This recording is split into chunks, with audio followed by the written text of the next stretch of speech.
बिस्मिल्लाहिर्रहमानिर्रहीम। अल्लाहुम्मा सल्ली अला मुहम्मदिन व बारिक वसल्लम अलैहि रब्बिरहमुमा कमा रब्बयानी सगीरन।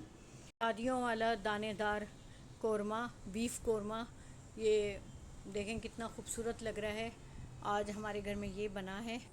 ये प्याज ब्राउन हो गए हैं और मैंने इसमें अब दही डाल दी है और अब इसको मैं ग्राइंड करूँगी। और ये हमने इसके अंदर मैंने इसके अंदर प्याज और दही और ग्रीन चिली ये सब मिक्स करके डाल दिया है। चलिए स्टार्ट करते हैं। अस्सलाम वालेकुम वीवर्स, कैसे हैं आप लोग? होप सो एंजॉय करेंगे। आज कोरमा मेरा दानेदार, थोड़ा सा डिफरेंट मैंने बनाने की कोशिश की है। और ये देखें, मैं प्याज मैंने स्लाइस काट लिए हैं पतले पतले से और उनको मैं ब्राउन करूँगी। ज़्यादा ब्राउन नहीं करूँगी, जलाऊँगी नहीं, यानी बिल्कुल परफेक्ट जो ब्राउन कलर होता है प्याज का, तली हुई प्याज का, वो मैंने इसमें बनाना है। तो प्याज अगर जल जाए ना तो कोरमा जो है ना कड़वा लगने लगता है।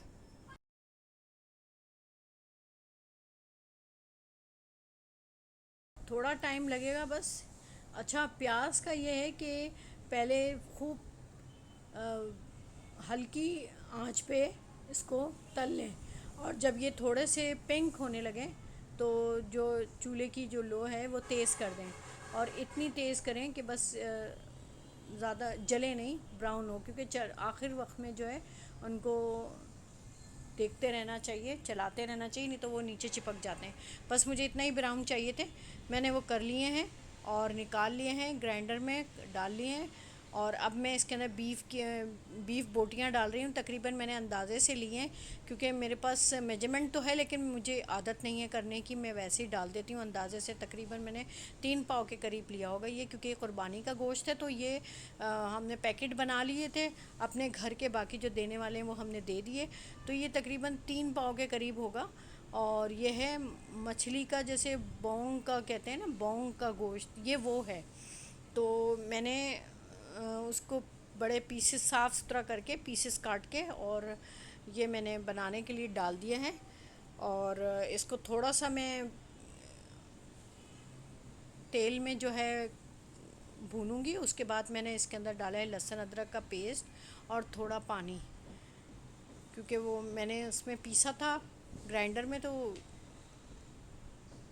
थोड़ा सा पानी मैंने रख लिया था, क्योंकि बहुत सारी डिशों के लिए जो है लहसुन अदरक का पानी चाहिए होता है, तो वो मैंने इसमें डाल दिया है। अब ये मैं इसके अंदर ज़रा भून लूँगी। और ये गोश्त की स्मेल ख़त्म करने के लिए बड़ी इलायची डालना चाहिए, तो हमारी अम्मी भी डालती थी। इससे जो है वो स्मेल ख़त्म हो जाएगी गोश्त की, क्योंकि एक क़ुरबानी के गोश्त की एक अजीब सी स्मेल होती है। अच्छा, कौरमे का थोड़ा सा मैंने पैटर्न जो है थोड़ा सा चेंज किया है। मैं थोड़ा सा चेंज लेकर आई हूँ उसको अंदर। ये मैंने टमाटर डाले हैं, 2 प्याज टमाटर थे मेरे पास, पेस्ट बने हुए, पके हुआ है।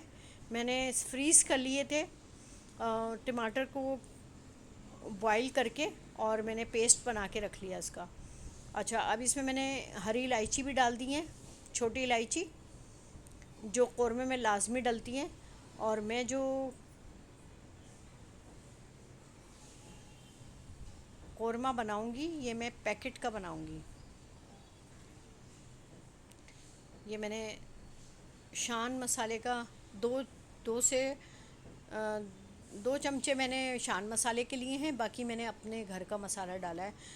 तो अभी मैं इसको भूनूंगी अच्छे तरीके से, क्योंकि गलाना तो है नहीं, गलाना तो बाद में है, अभी तो सिर्फ भूनना है। क्योंकि मैंने टमाटर डाला है, पहले इसमें स्मेल ख़त्म हो जाए, उसके बाद फिर मैं इसमें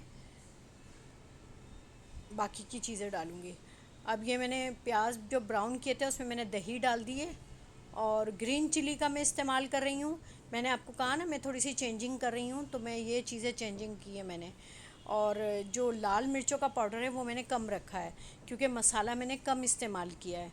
और हल्दी डाली है, धनिया डाला है अपना, और गरम मसाला मैंने अपने घर का यूज़ किया है। बाकी जो है वो मैंने पैकेट के 2 लिए हैं चमचे। ये देखें, मसाला मेरा बिल्कुल दानेदार सा बन गया है। मैं अब इसको भून के अच्छी तरह, और इसमें थोड़ा सा पानी डाल के, और फिर मैं इसको कुकर में पका लूँगी। और अब इस तरफ मैं रोटियां तैयार कर रही हूँ। दूसरे चूल्हे पे मैंने प्रेशर कुकर लगा के और उसको रख दिया है सालन पकने के लिए, क्योंकि गोश्त हमारा गला हुआ नहीं था, सिर्फ हमने भूना था।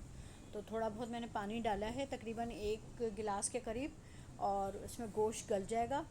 गोश्त गल जाएगा तो फिर उसके बाद फिर मैं डिश आउट करके दिखाऊंगी, इतने में मैं रोटियां पका लूँ। तो ये इधर मेरी रोटी तैयार हो रही हैं। 6 रोटियां मैंने बनानी हैं। कुछ मैंने चूल्हे पे सेकी हैं, कुछ मैंने तवे पे ही सेक ली हैं, क्योंकि मुझे जल्दी है और क्योंकि हमारी गैस चली जाएगी 10 बजे तक, तो बस इसलिए मैं जल्दी जल्दी कर रही हूँ। और मैं फिर आपको लास्ट में मैं डिश आउट करके दिखाऊंगी। अभी मैं सिर्फ रोटी पका रही हूँ।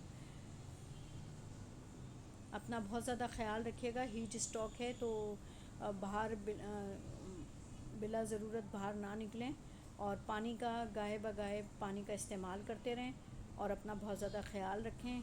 मेरे चैनल को सब्सक्राइब कीजिएगा, लाइक कीजिएगा। ये देखें मैंने डिश आउट कर दिया है, कितना ज़बरदस्त कलर आया है कौरमे का। और मिलते हैं नेक्स्ट वीडियो में। अपना बहुत ज़्यादा ख्याल रखिएगा। बेल आइकॉन को भी दबा दीजिएगा ताकि मेरी नोटिफिकेशन आपको सबसे पहले मिल जाए। अपना बहुत ज़्यादा ख्याल रखें। अल्लाह हाफ़िज़।